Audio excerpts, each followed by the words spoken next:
सांसों के झूले में झूलने की विद्या, इसको सीखने में समय बिताओ। ये विद्या ब्रह्मास्त्र है, हमारी समस्त इच्छा पूर्ति का मुख्य स्रोत है। यहाँ आने और यहाँ से जाने का इकलौता रास्ता है ये। ढूंढो ढूंढो इस रास्ते को, ताकि घर लौट सको पथिक, तुम घर लौट सको। ये कुंडली है, ये इस्कॉन मंदिर में है ये। अच्छा। गौर गोपाल दास। अच्छा। ये जो है, ये पहले इंजीनियर थे, बाद में नौकरी वगैरह सब छोड़ के HP में नौकरी करते थे। अच्छा। नौकरी छोड़ के और इस्कॉन ज्वाइन कर लिए थे। ये इनकी हॉरोस्कोप जो है, इनकी जरा पढ़िए, देखिए इसमें क्या चीज़ें थी कि जिसकी वजह से नौकरी वोकरी छोड़ दी है नहीं, और उसके बाद जो है वो मंक हो गए। गौर गोपाल दास इस्कॉन मंदिर में है। अच्छा, तो गौर गोपाल दास की जन्म कुंडली कुंभ लग्न है और धनु राशि है। सबसे पहले आयु की गणना करते हैं। लग्नेश शनि द्विस्वभाव में, अष्टमेश का बुध स्थिर में है, दीर्घायु हो गई। लग्न स्थिर में और चंद्रमा द्विस्वभाव में, ये भी दीर्घायु हो गई। शनि द्विस्वभाव और चंद्रमा द्विस्वभाव मध्य हो गए। दो तरह से दीर्घायु है। अच्छा, 50 के हैं ये सब। हाँ, तो दीर्घायु के कालखंड में जन्म कुंडली है।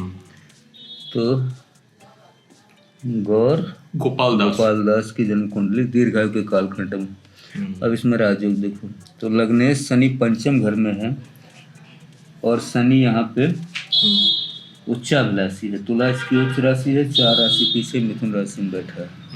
तो एक तो ये राजयोग बनेगा लग्नेश पंचम घर में। पंचमेश का बुध दसम घर में आया, एक दूसरा राजयोग बनेगा। बुध यहाँ है तो नीचाभिलाषी, मीन इसकी नीच राशि है, उससे 4 राशि पीछे वृश्चिक में बैठा, लेकिन ये राजयोग देगा दूसरा। शुक्र नौमेश का शुक्र 12वें घर में गया है, लेकिन तो ये तो कोई वहाँ राजयोग नहीं देगा। चतुर्थेश का शुक्र 12वें घर में है, वो भी कोई राजयोग नहीं देगा। शुक्र यहाँ पे उच्चाभिलाषी है, मकर में बैठा है, मीन इसकी उच्च राशि, 2 राशि पीछे मकर में। सप्तमेश का सूर्य लाभ भाव में है और सूर्य यहाँ पे उच्चाभिलाषी है, मेष इसकी उच्च राशि है और 4 राशि पीछे धनु राशि में बैठा है, लेकिन ये राजयोग कोई नहीं देगा। दशमेश का मंगल इनका तीसरे घर में आ गया, स्वग्रही है मेष राशि में, ये भी यहाँ कोई राजयोग नहीं देगा, लेकिन मंगल की 8वीं दृष्टि दसम घर पे है, इसलिए दसम घर को ये मंगल बलवान तो करेगा।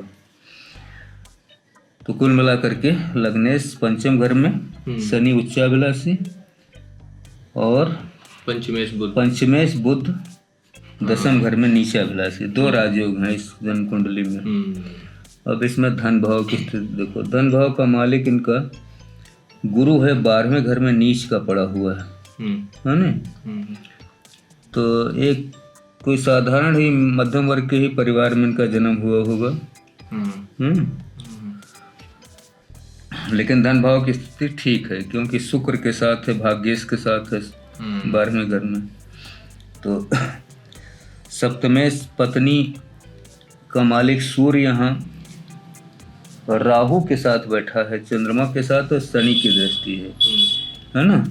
अब राहु सूर्य और शनि चंद्रमा इनका कॉम्बिनेशन है, और चंद्रमा खष्ठेश, इसलिए पत्नी का तो कोई हिसाब किताब इसमें नहीं बन रहा है। पता नहीं इनका विवाह हुआ नहीं हुआ, पता नहीं। अच्छा, अगर शादी भी हो जाती तो तलाक हो जाता ना। हाँ, विवाह, हाँ इसमें विवाह बाधा योग है।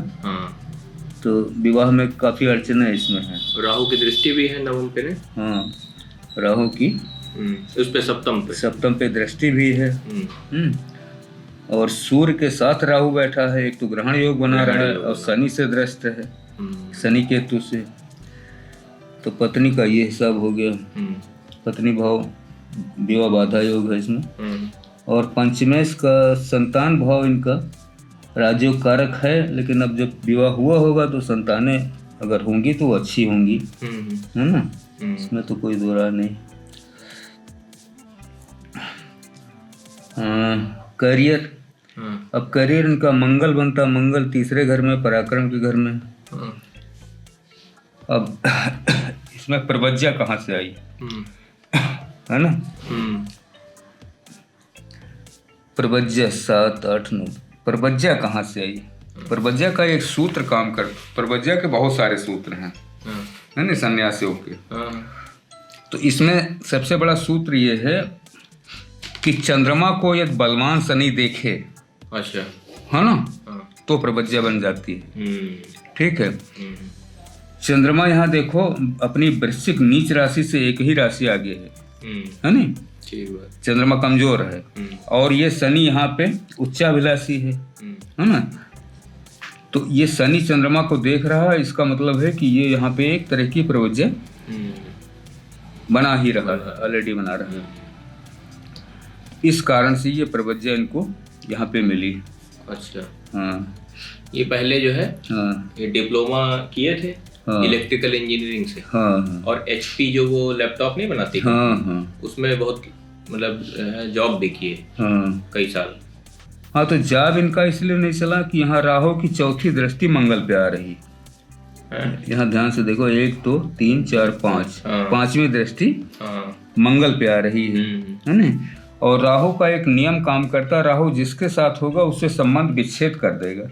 अच्छा। देखो पत्नी के मालिक के साथ है, पत्नी अगर होंगी है ना तो समस्याएं खड़ी करेगा ये राहु, है ना?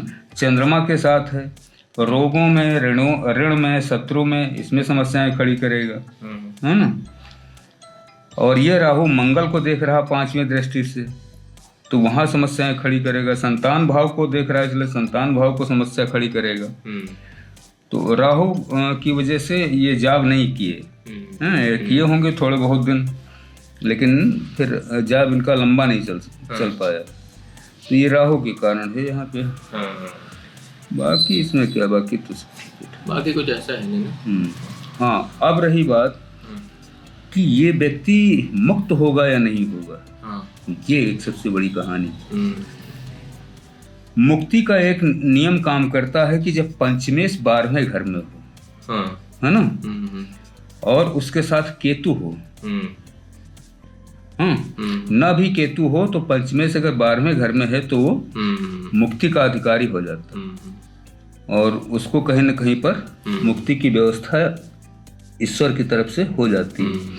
इसमें ऐसा तो कुछ है नहीं। पंचमेश आया, 10वें घर में राजयोग बना रहा है ना? हाँ, तो वो सब सुख समृद्धि, हाँ, वो सारी चीजें हैं, पूजा पाठ है, सब कुछ है। और ये अगर नौकरी कर रहे होते ना, हाँ, तो इतना फेमस होते। हाँ, अभी क्या ये स्पीचेस देते हैं। हाँ, तो वो मोटिवेशनल स्पीकर हैं एक तरीके से। तो ये बुद्ध की वजह से है।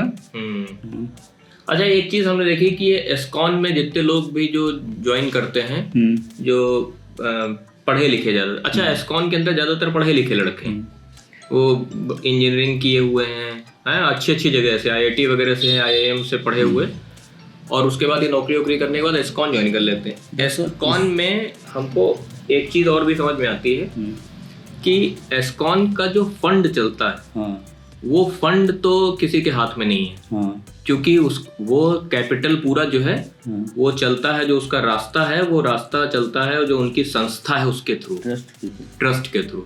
तो कैपिटल तो किसी के हाथ लगती नहीं। आपने एक चीज ध्यान दी होगी, हमने इस पे बड़ी रिसर्च किया इस्कॉन पे, कि इस्कॉन में जो स्पीकर हैं वो आके मीडिया में या हर जगह नहीं, तो जो कृष्ण के बारे में और बातचीत करते हैं हर चीज के, तो क्या चक्कर है कि इनके पास पैसे की शॉर्टेज रहती है।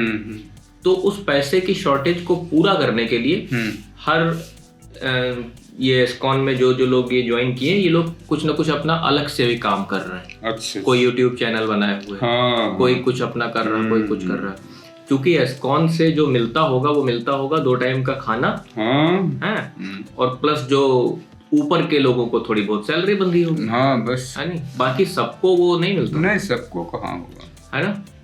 ये तो एक फंड हाउस है। हाँ, ट्रस्ट। और बाकी तो उसमें कुछ ऐसा है नहीं। बाकी इस्कॉन में तो केवल एक ही चीज है, वो जो उसका उपनिषद का एक मंत्र है, है ना? दीक्षा में ये लोग क्या देते हैं? एक मंत्र है जिसका ये लोग हर समय जाप करते हैं, अच्छा। है ना? हरे कृष्णा कृष्णा कृष्णा हरे हरे, हरे रामा रामा रामा हरे हरे। तो अच्छा, ये मंत्र कैसे हो ये गया? मंत्र कठोपनिषद से आया है। कठोपनिषद से आया है? उपनिषद पढ़ा है। अच्छा। तो मेरे को ये लगता है ये उपनिषद का ही मंत्र है। अच्छा। हाँ, तो मेरे को लगता है, ध्यान में आता है कि कठोपनिषद का ये मंत्र है शायद, क्या, लेकिन ये है उपनिषद का मंत्र। अच्छा, है ना? इससे तो मुक्ति। तो इनके जो सबसे पहले प्रारंभिक गुरु थे, वो क्या नाम था उनका? स्वामी। हाँ, हम समझ गए। अरे उनका नाम हमको नहीं याद आ रहा, लेकिन हम समझ गए, उनकी शक्ल आ गई हमारे दिमाग में। हाँ, तो उन्होंने इस मंत्र की दीक्षा सबको दी थी, देना आरंभ किया था। उस मंत्र को उन्होंने सिद्ध किया होगा। अच्छा। हाँ, जाप करके सिद्ध किया होगा। तो वो मंत्र की दीक्षा देते। लेकिन मंत्र मुक्ति तो देगा नहीं, मंत्र मुक्ति नहीं देता, क्योंकि कबीर दास ने लिखा है कि जपा भी खत्म होता है, जपा भी खत्म होता है ना? हाँ, जप वप के तो पार है सच्चिदानंद। हाँ, जाप मरे अजपा मरे। हाँ, और जाप मरे अजपा मरे, एक और। हाँ, ऐसे कुछ है। लेकिन अब देखिए, उसमें उन्होंने लिए साफ कहा है कि जाप खत्म, अजपा खत्म, अजपा भी खत्म है। हाँ, और तब जाकर के असली चीज, तब सच्चिदानंद असली ज्ञान प्रकट होगा। तो ठीक है, ये तो सब मन के खेल हैं। हाँ, लेकिन ठीक है, कम से कम कुछ शांति मिलती है। और कुछ थोड़ा बहुत आनंद तो मिलता ही है, थोड़ा बहुत तो करते हैं, क्योंकि भजन कीर्तन होता है। भजन में जो आनंद है, वो एक तो आनंद है संगीत का है, प्लस माइंड कंसंट्रेट हो जाता है। और क्योंकि एक मंत्र पे कंसंट्रेशन होता है, तो जब किसी मंत्र पे कंसंट्रेशन करेगा आदमी, तो शांति मिलेगी। तो हमने इस्कॉन के बहुत सारे लोगों से बातचीत की, यहाँ मथुरा में, दिल्ली में, बॉम्बे में। तो हम तो डायरेक्ट सवाल पूछ लेते थे कि तुम एनलाइटेंड हो, तो हर आदमी मना ही कर देता ना, एनलाइटेंड की तो कहते थे कि नहीं एनलाइटेंड। अच्छा, चलिए, तो और तो इसमें कुछ है नहीं पढ़ने नहीं, और तो ठीक है। वो हम लोग बातचीत कर रहे थे आश्रमों की, उसमें एक आखिरी आश्रम रह गया था, संन्यास आश्रम। अब देखिए कितनी बढ़िया है कि एक कुंडली भी सन्यासी, ये सो कॉल्ड सन्यासी है।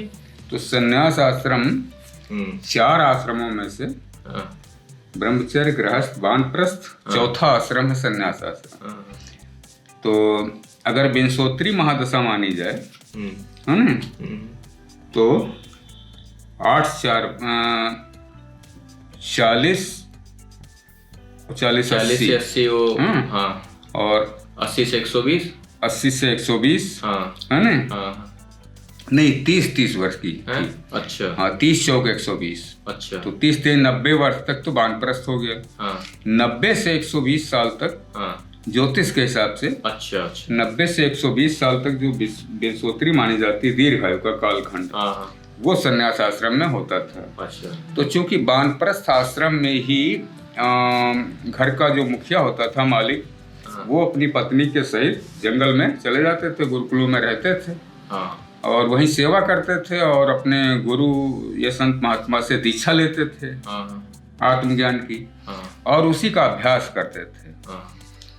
तो वो 30 साल का वो भी कालखंड है। अच्छा। वानप्रस्थ आश्रम का। तो 30 साल अगर कोई ध्यान करेगा, अभ्यास करेगा अपने गुरु के बताए हुए ज्ञान को, तो निश्चित रूप से उसको एक मोक्ष का रास्ता मिलेगा। तो वही 90 से 120 साल तक ध्यान साधना और गहन हो जाती थी, है ना, क्योंकि वो अंतिम चरण है संन्यास आश्रम। तो उसमें पूरी तरह से वो सन्यासी हो जाते थे। हाँ, जो को थोड़ा बहुत वानप्रस्थ में मन के अंदर थोड़ी बहुत रहती भी होगी कामना या इच्छाएं, वो सब समाप्त करके पूर्ण रूप से सन्यासी हो जाते थे। तो अब उसमें कुछ लोग मुक्त हो जाते थे जिन पर ईश्वर की कृपा होती थी, और कुछ लोग अपने। अच्छा, और ये भी तो है कि जिन पर ईश्वर की कृपा हो जाती थी वो लोग मुक्त हो जाते थे, और जिनका गुरु आत्मज्ञानी होता था, हाँ, है ना, उसका तो सबसे बड़ा फर्क है ना। हाँ, वो तो अगर किसी एलिजिबिलिटी क्राइटेरिया सबसे बड़ा है। किसी गुरु का अगर कोई किसी शिष्य का कोई गुरु एनलाइटेंड नहीं होगा, तो वो जहाँ तक गया होगा ध्यान में, वहां तक तो ले जाएगा। अच्छा। उससे उससे आगे का रास्ता फिर कोई आगे गुरु मिलेगा। तो ये इसीलिए ये कहते हैं कि पूर्ण गुरु पूर्ण धारण करना चाहिए। पूर्ण गुरु की बात सबने कही, कबीरदास जी ने कही और गुरु नानक देव जी ने सबने कही, सब संत महात्माओं ने कही है, सब संत सदगुरुओं ने, तो वो तो है ही। और वो तो ढूंढने की बात है।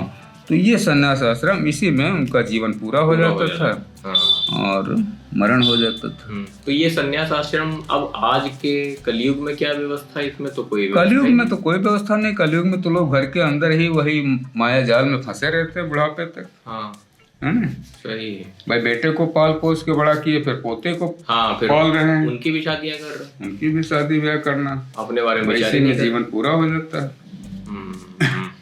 और ईश्वर की ध्यान साधना के नाम पर तो थोड़ी बहुत सवेरे उठ के नहा धो के पूजा पाठ भले कोई कर लेता हो, या जिन्होंने गुरुओं से दीक्षा ली है वो थोड़ी बहुत देर अपने बैठ लेते हो ध्यान साधना करने, बाकी तो ऐसे सब चल रहा है। और तो इसमें कुछ है नहीं, और तो ठीक। अंतर श्रृंगार की वियोग से संयोग की यात्रा में जो संचारी भाव चलता है वो अनाहत चक्र पर चोट करता है, उसे खोलकर मुक्त कर देता है। स्नायु तंत्र सजीव होकर ब्रह्मांड यानी पंचम तत्व में विलीन होने के लिए तत्पर हो जाता है। जिस शरीर में यह प्रक्रिया घटित होती है वो तत्काल अशरीरी हो जाता है। जो शरीर इस शरीर को देखता है वो शरीर अशरीरी की यात्रा में जाने को उमड़ने लगता है। ब्रह्मांड की आदि शक्ति जो मोह के प्रभाव में रहती है मुक्त हो जाती है और दोनों शरीर अशरीरी में संभोग कर लेते हैं। पर यह नारायण की स्थिति नहीं है। यह घटना मन के नियंत्रण में है, इसे ज्ञानी जान नहीं सकता, क्योंकि ज्ञानी मन के द्वारा छला हुआ एक नर या नारी है जो सुषुप्तावस्था में है। उसके जागने में बहुत समय है अभी। सच्चे गुरु का इंतजार और सच्ची मेहनत की कमी। सच्चा गुरु यदि मिल भी चुका हो फिर भी सच्ची मेहनत की कमी। गुरु सिर्फ चाबी देता है, अगर ताला खोलने की यादें अब चेतन में न पड़ी हूं तो चाबी एक खिलौना मात्र है। खेलो और छोड़ दो। भटको इस ब्रह्मांड में, यही तुम्हारी नियति है। भटको